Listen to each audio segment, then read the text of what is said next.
Hello everyone and welcome back to Let's Play Wario Land 2. In the last part we started alternate chapter 3 and now we're on to story 3 of it, Inside the Ruins. This is one of my favorite levels in the game. The entire gimmick with it is that it's based around rolling. In fact, technically speaking, if you wanted to, you could be done the level right now. The exit is the second thing you see in the level effectively. The real puzzle of this level is using the various ramps and jumping while rolling to reach other doors that might contain either the treasure room or just various coins. This level can be very short, it can be very long. I just like actually going for every single rolling puzzle in here I can though, because I really just like this level. This is a case where I think they just focus on a mechanic to an extent where they get as much as they really can out of it in a way I kind of wish they did a little bit more with in the game. But again, with them having to make 50 levels effectively, them having a lot of levels that don't really focus on specific mechanics at the same time doesn't really surprise me. They were probably stretching a little thin at that point. I didn't really like how they handled trying to do something like this, though, in Wario Land 4 in specific, where there's only the amount of stages there are in the game, but on higher difficulties they changed the placements of some things up, and that really made the levels feel different enough without actually having to change the level design. Definitely made them harder, give them that much. Especially on super hard mode, because that mode is just kinda dumb. But I'll save that for when I eventually get to Wario Land 4 in like 2 or 3 years, probably. Though thinking on it, and I know this is a topic that people talk about in basically every old game. Hell, I myself have done that a lot over the years. And probably won't stop because musing on the ideas of it is fun. But it'd be really cool to see a remake of Wario Land 1 and 2 specifically. Because energy-wise, obviously 1's just very different from the rest of the games to begin with, but even 2 is a little off from what 3 and 4 bring forward because it's the first stepping stone. Seeing them bring in that level of momentum into these levels some way I think could be really cool. Although the big thing is how would they handle the multiple endings in the case of 2 here and all of that, let alone the first game. That's why sometimes those remake ideas obviously don't work out, because like they're such different games that it's hard to imagine what it would work like. Plus, there's also the thing of, at what point would they both be available to play? Especially in Nintendo's case, considering how they usually put games up on the Nintendo Switch Online stuff. Although Wario Land 2, I believe, is on that, unlike Wario Land 1. Or is that Wario Land 3 I'm thinking of? Let me look at this really quick. List of Nintendo Switch Online games. Here's a full list. I think. Control F, Wario. Looks like it actually might still just be Wario Land 3 that's on that for the Game Boy Color stuff. One of the WarioWare games is on there, as is Wario's Woods on the NES stuff, but no, Wario Land 1 and 2, which I still think is a really weird thing. I mean, yeah, I guess in terms of being close to the structure, Wario Land 3 is the best of the pre-GBA ones, but Nintendo's really weird about what gets put on those systems and when, as many other people have talked about in much more depth before. Like, I'm glad there's some weird stuff on there, don't get me wrong, especially some weird SNES games. And I'm glad, like, for instance, all 5 Mega Man World games are on there, but they're so weird about what they put on there and when. They parse it out really weirdly, too. Maybe during the next console they'll get a little better about pacing that, maybe, but I doubt it. So now, at this point, since I have the treasure, I really should just leave the stage. As at this point I have enough money I can easily complete the number matching minigame with no issue. I'm just going all the way to showcase the final of the little hidden areas you can access, just because I'm done this much in the stage already. I'm also jump cutting to the top right at this point, because I think I failed a couple times to get there at this point, but also, you know exactly where we're going at this point. We've gone to the top right of this stage to start the big rolls several times already at this point. Here we are! And our final little room, here's another little flat Wario stage. Honestly, this stage, if you take the patience to go after all the rooms and get even lucky with some silver coin drops, is probably one of the more lucrative stages in the game for the simplicity it is to do so, compared to some other stages which are lucrative, but maybe a little bit on the larger scale and all that. It really also depends on how good you are at timing jumps with the roll, because that's really the difficulty in this particular stage, is timing your jumps while rolling in such a way that you don't get interrupted by the other ramps or platforms and all that. Because there's parts of it where it can be honestly pretty precise. compared to much of the other platforming in the game, at the least. Make sure you throw one of these spear pirates up there, because while there's those coins, you can see there's more coins hidden above them we need to jump off another one to get to. Like so. And that's probably over 100 coins right there, just about. At this point, though, if you're playing along, like, grabbing money is a big thing in the game, yeah, but I'm mostly doing it out of the urge to do so, rather than the need to. As at this point, I think by the time I finish this level, I'm gonna have over 9,000 coins stocked up. Ha ha ha, number funny, old meme.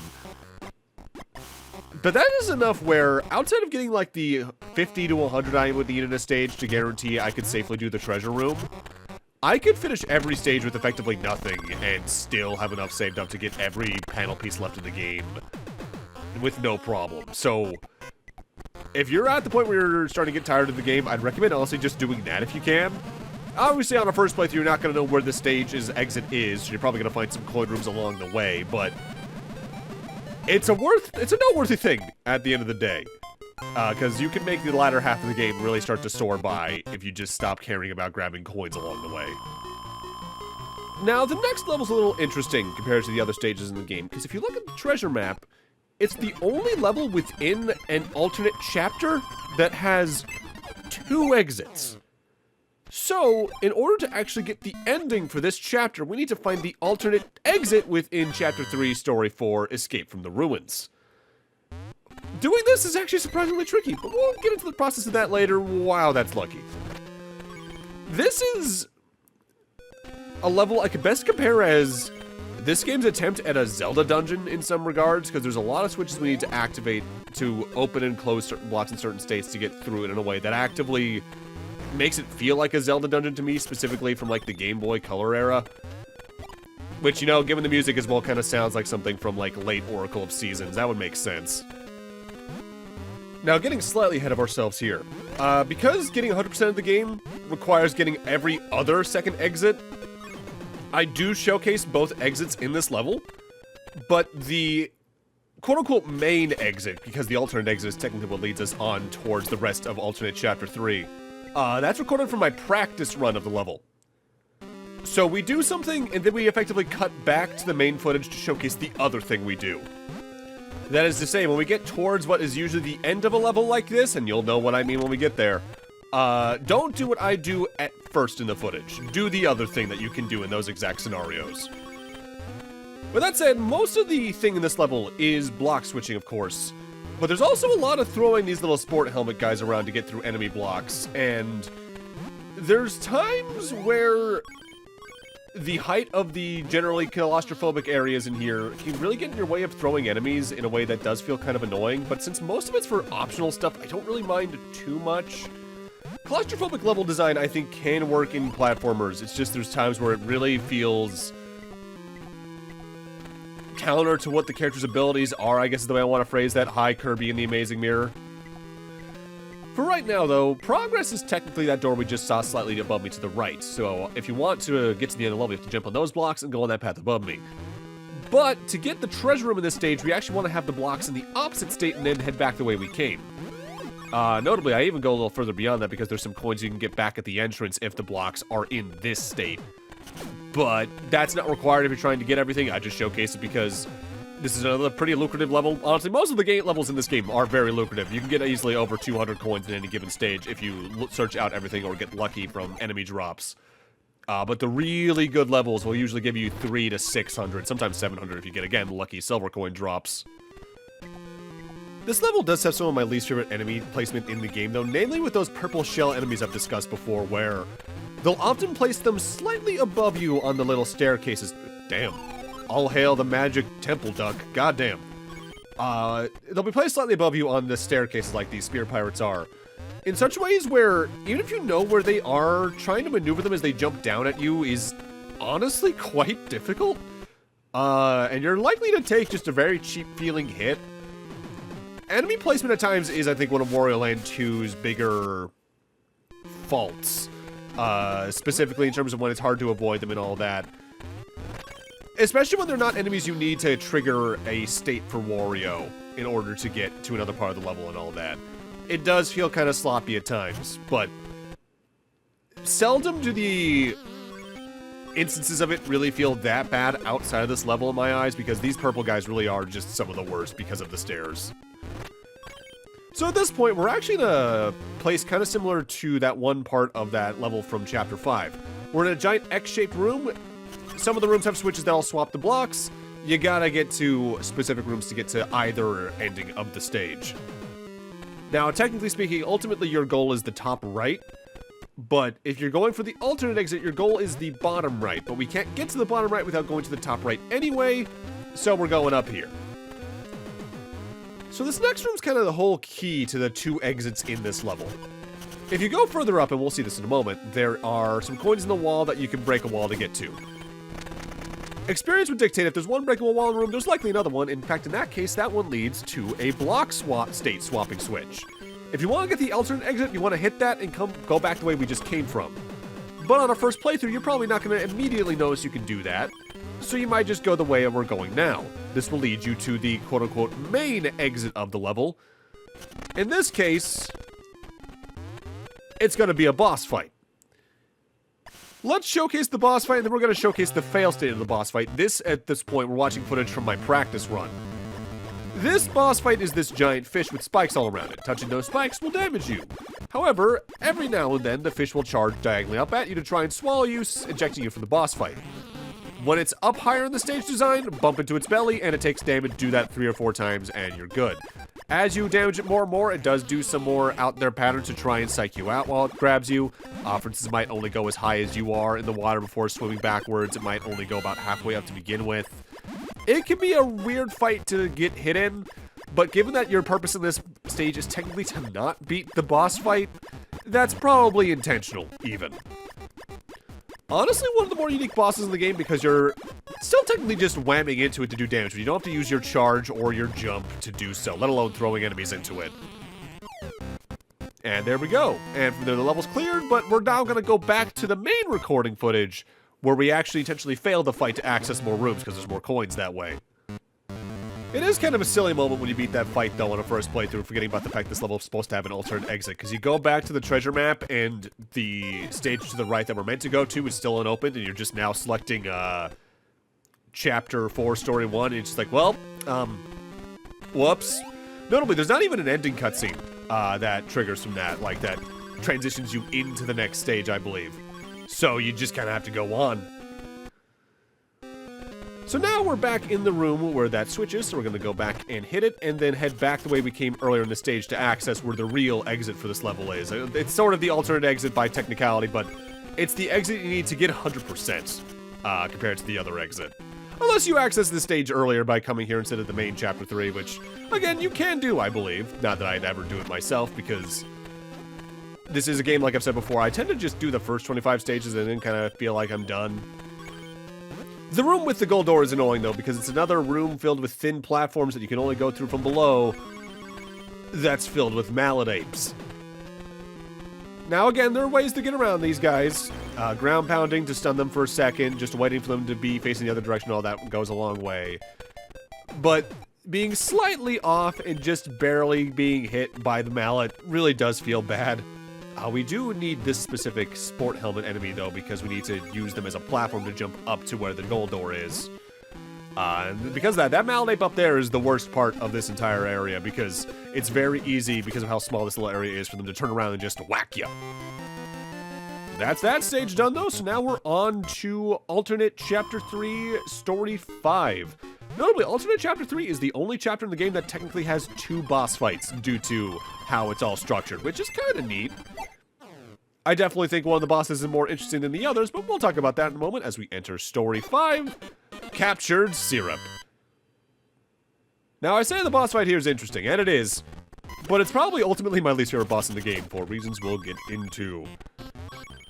So this level is ultimately a direct follow-up to the previous one mechanically. We're going to be focusing a lot on block swapping states with switches to find progress and all that, but there's also quite a few extra rooms along the way I still access because money. Like most boss stages, though, if you just beeline it for the boss fight, it's not a very long level. Also, we've seen it technically before, but this is a world that uses it pretty often in comparison. When an enemy gets stunned upwards by you ground pounding or hitting a switch and all that, it can actually make them rise up thin platforms if they're placed closely enough.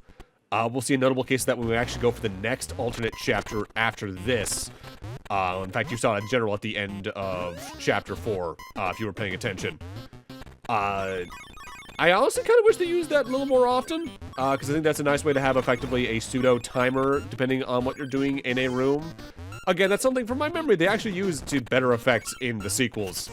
But again, it's like this is their first attempt making this specific mechanic set, so things being a little off and maybe underutilized is honestly to be kind of expected. It's always the danger of making a sequel to a game play completely differently than the earlier version of it, i.e. Zelda 2, where what you could have ironed out from the first mechanic set is effectively completely abandoned as you now have new things to potentially iron out or flesh out. And it's partially why I would still like to see a follow-up to Zelda 2 directly in some way mechanically from Nintendo themselves. Yes, other people have attempted that game style since. Hell, there's apparently that really kind of neat Adventure Time game on the 3DS that was kind of like that. But I have yet to play that. In fact, I've barely seen any Adventure Time at this point. I think I've seen a total, like, 3 episodes? The one that George Takei was in. The one where Finn and Jake go into a cave and there's that weird, I think, creepy hand monster. And, there was at least one other. I think it's the one that the Unacceptable guy is from. And I noticed that most of those from my memory are relatively early in. I've also seen like 3 episodes of Finn and Cake by complete accident because a Discord call I was in just happened to be watching it. So we're coming up on the boss fight, but I do actively take a hit intentionally in this fight to get ejected from it, as there's a little more coin we can get from the area that they throw us out. But for right now, I can actually start talking about this boss's mechanics. We got a little Bubble Boy here, who's now a Big Bubble Boy. Big Bubble Boy, if he grabs you, ejects you. Every time you step on his head to do damage, he spawns a clone that is a slightly flashing sprite. Otherwise, he just bounces around the room. You can have up to 3 at a time, but I think you can take out the clones if you just step on their head instead. The complication with the fight comes in because of the size of his sprite versus your own, where when all the clones are around, there's not a lot of room to maneuver.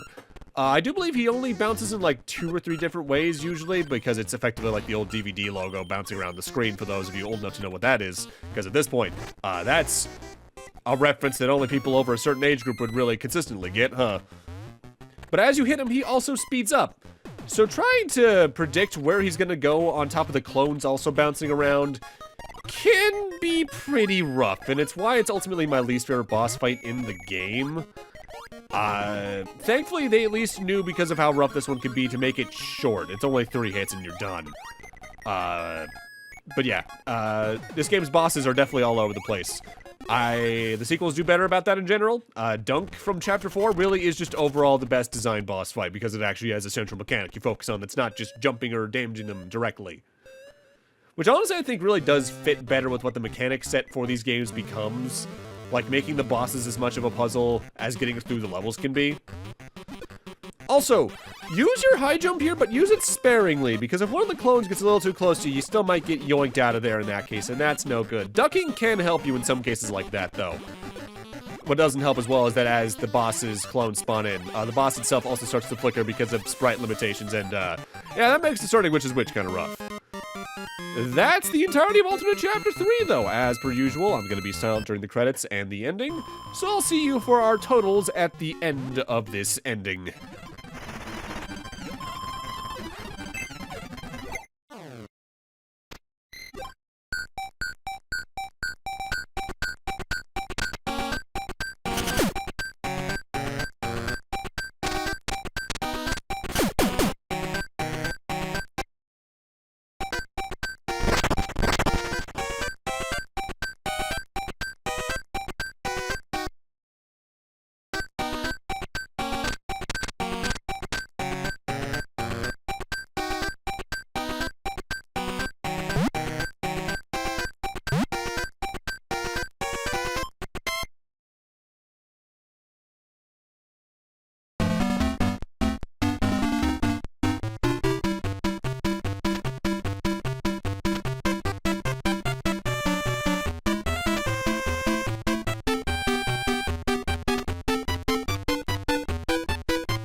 So at the end of alternate chapter 1, we completed another 10%, but since we've done 2 alternate chapters since then, we've now cleared up to 80% in total of the game, assuming you've gotten every treasure and panel piece along the way.